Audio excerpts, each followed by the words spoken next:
Hey everyone, and welcome to our latest explainer. Today, we are framing our whole discussion as a practical, cosmic survival guide. Honestly, if you've been feeling this unusual mental heaviness or just total emotional exhaustion lately, you are absolutely not alone. We're going to navigate the intense emotional weather and the really profound astrological shifts specific to May 2026. Think of this explainer as your personal map to getting through these cosmic storms and coming out so much stronger on the other side. Okay, let's dive right in. Here is our agenda for today. First, the cosmic shifts of May 2026. Then, the May 27th emotional transformation, spotting the energy vampires, stepping into authentic main character energy, and finally, May 31st, blue moon rituals. Maya Angelou once said, "My mission in life is not merely to survive, but to thrive, and to do so with some passion, some compassion, some humor, and some style." This quote perfectly bridges our astrological theme with our psychological goals for today. Because we aren't just, batten down the hatches to barely survive the month. We are actively shifting into thriving. Section 1. Cosmic Shifts of May 2026. So looking at the big picture, the overarching numerology of 2026 heavily resonates with the number 7, which is guided by the planet Ketu. Now, Ketu is this incredible force that pushes us all toward a really profound inner awakening. It brings an energy of detachment. But wait, not like an unhealthy withdrawal. It's more of a conscious letting go of those outdated cycles, draining relationships, and limiting routines that just don't fit you anymore. It's a deeply spiritual energy, and it's strongly tied to the color violet, a hue that represents the crown chakra, higher vibrational resonance, and deep calm. To help navigate all this, clear quartz is absolutely your go-to crystal to manifest clarity amid these massive shifts. Section 2, May 27, Emotional Transformation. All right, grab your calendars because we are zooming in on a highly specific, super emotionally intense day, May 27th. On this day, we encounter what's known as storm-like Ardra energy. Basically, if you've been mentally avoiding something that requires internal acknowledgement, Ardra energy is going to bring it right to your front door. It surfaces hidden truths, and yeah, it can cause some temporary emotional exhaustion. The universe is essentially forcing us to process our feelings rather than just quietly carrying that emotional burden all by ourselves. But the absolutely crucial point here is how we choose to handle this storm. The astrology here dictates that across all zodiac signs, from Aries right down to Pisces, the vital energy shift required is moving away from impulsive emotional reactions and suppression. Look, if we try to fight the storm, we just get exhausted. It's a losing battle. Instead, we need to lean into conscious emotional expression and peaceful release. Real healing comes when emotional honesty finally replaces emotional defensiveness. Ground yourself before you react.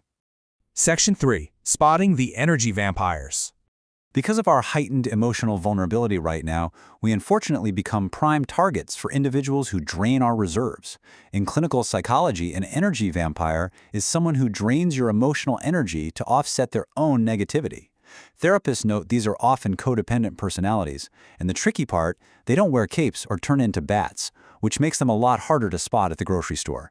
Have you ever talked to someone and instantly felt overstimulated, anxious, or just completely wiped out? Yeah, you might have just been bitten. So here are the specific red flags you need to look out for. Energy vampires are usually the ones talking over other people. They operate with this constant victim mentality, and they always seem to surround themselves with ongoing exaggerated drama. In a group setting, they literally kill the vibe. They ignore social cues, they demand excessive attention, and, this is what's really telling, they actively reject any logical solutions to their problems. Why? Because the drama itself is how they secure your attention in the first place. Actually, wait, we do need to be careful and compassionate here. There is a vital contrast between an energy vampire and someone who is just trauma dumping. Now, trauma dumping can definitely leave you feeling emotionally taxed, but it's usually a subconscious cry for actual support regarding a specific traumatic experience. An energy vampire, on the other hand, just wants the attention. They completely lack interest in solutions and rely on ongoing manufactured chaos. Knowing this difference is what protects your empathy for the people who really need it. Section 4, Authentic Main Character Energy. I want you to ask yourself a pretty piercing question. When healing becomes performative, are you really healing? The term main character energy exploded recently as this great way to reclaim our autonomy. But social media has kind of turned self-healing into performance art. It's like lighting a candle, writing a love letter to yourself, and immediately posting a highly filtered photo of it. The logic becomes, well, if I look healed online, I must be healed. So we have to separate fantasy-based coping from authentic main character energy. Fantasy-based coping is seeking external validation and using wellness aesthetics to actually escape uncomfortable emotions. But authentic main character energy, that is about consistent, unseen self-care. It's the unphotogenic, messy work. It's the willingness to just sit with difficult emotions and have uncomfortable conversations even when nobody is watching. The best characters in any story are flawed. They stumble, but they do the real, gritty work to get back up. Section 5, May 31, Blue Moon Rituals. Okay, grand finale time. On May 31st, we experience a rare blue moon. Because this is the second full moon occurring in a single calendar month, its energy is incredibly amplified. Spiritual workers view this as a massive energetic checkpoint from the universe. It basically acts as a cosmic mirror, pushing any of those remaining suppressed emotions we talked about right up to the surface so they can finally be healed. It is a powerful time for karmic endings and deep, deep cleansing. So here is a highly actionable salt and clove cleansing bath ritual to physically and spiritually wash away the month's exhaustion. Step 1. Gather rock salt, 3 cloves, and a pinch of rosemary or bay leaf. I also highly recommend adding a few drops of lavender essential oil. The spiritual symbolism of lavender channels that calming, protective violet energy we so desperately need right now. Step 2. Mix these right into your warm bathing water.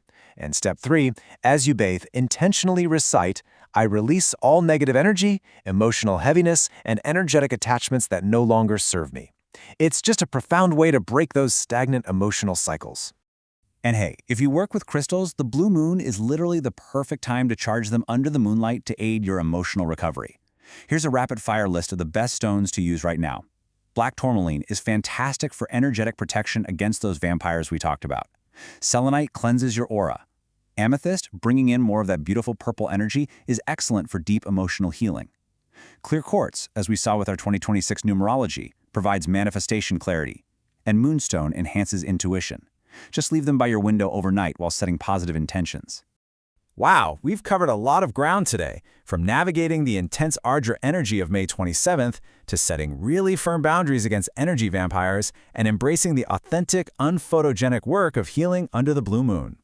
So I'll leave you with this provocative thought to carry with you. What negative energy are you finally going to release into the cosmic ether? Challenge yourself to actively participate in your own healing this month.